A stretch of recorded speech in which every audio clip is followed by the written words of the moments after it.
আজকে এই গরমের মধ্যে গাছের তলে আপনাদেরকে এক নেতার হাস্যকর গল্প বলবো। এই নেতা বিদেশে থাকতো, একসময় বাংলাদেশে রাজনীতি করছে, ঠান্ডা রাজনীতি আর কি।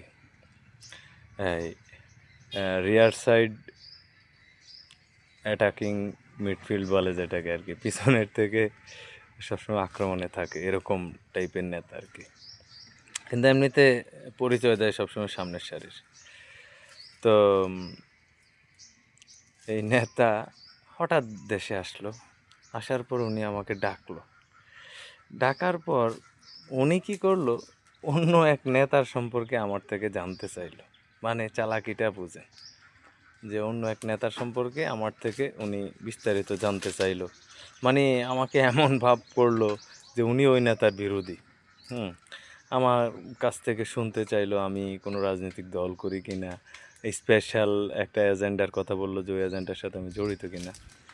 তা আমি অনেস্টলি প্রথমে ভাবলাম যে আসলে হয়তো বা উনি ওই নেতার বিরোধী, অথবা ওই নেতার সাথে ওনার কোনো সম্পর্ক নাই, অথবা বিমুখ টাইপের এরকম কিছু। তা আমি অ্যাজ ইউজুয়াল যেভাবে কথা বলার কথা, নর্মাল কথা বললাম, আমার সম্পর্কে যা জানতে চাইলো, প্লাস হচ্ছে ওই নেতার বিষোদ্গার করলো অনেক আমার কাছে। ওই নেতা ওই হয়েছে, এইদিকে ভালো না, ওইদিকে ভালো না। মানে এখন বুঝতেছি যে আসলে উনি ওগুলো আমাকে টোপ দিয়ে কথা বের করতে চাইছে।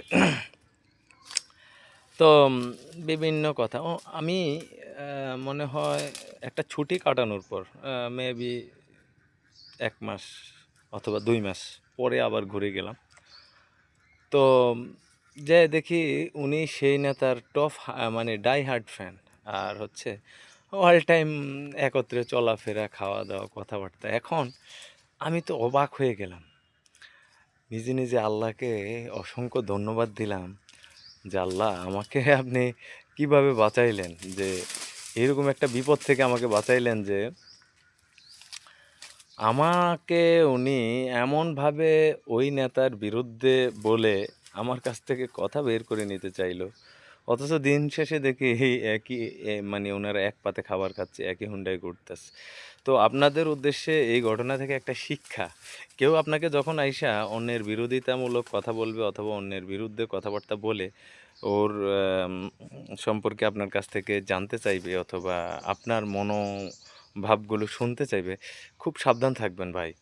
কারণ আমি এরকম সিচুয়েশন আগেও পড়ছি আমার চাকরি জীবনে, প্লাস হচ্ছে এই বিভিন্ন সামাজিক সাংস্কৃতিক অঙ্গনেও অনেক ঝামেলার শিকার হয়েছি এরকম। সেই দিক থেকে হয়তো আমি সতর্ক ছিলাম, অথবা আমি এটা আঁচ করতে পারছি। কিন্তু আপনাদের জন্য এটা খুবই বিপদ হবে। আপনাকে অমুক নেতার বিরুদ্ধে বলবে, বলার পর আপনি যখন ওই নেতার বিরুদ্ধে বলবেন, তখন দেখা যাবে যে দিন শেষে ওরা মিলে গেছে, আর আপনি যে ওনার বিরুদ্ধে বলছেন এই জন্য আপনি পচে গেছেন। তো সকলকে ধন্যবাদ। আসসালামু আলাইকুম রহমতুল্লাহ।